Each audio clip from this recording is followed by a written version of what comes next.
Det første, man gør i kosinusrelationerne med en højde uden for trekanten, det er, at man tager Pythagoras for trekant BCH, som er den trekant, vi har heroppe.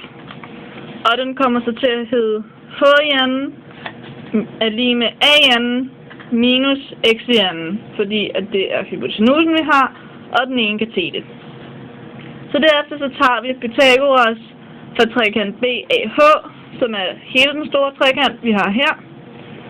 Der siger vi h i anden er lige med c i anden minus b plus x i anden. Og det er fordi, igen, det er hypotenusen, vi har, og så har vi en af kateterne, som har to længder, som skal ligge sammen. Det vi kan se, det er, at h i anden står som isoleret på hver side i begge ligninger alene. Så derfor kan vi sætte de to sammen. De stemmer overens med hinanden. Så derfor hedder sammensætningen a i anden minus x i anden er lige med c i anden minus parentes b plus x i anden.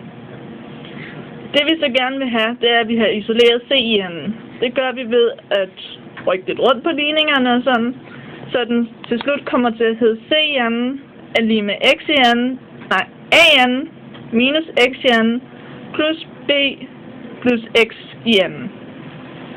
Og så skal man så have, gerne have x'erne væk, og det gør man på en tredje måde.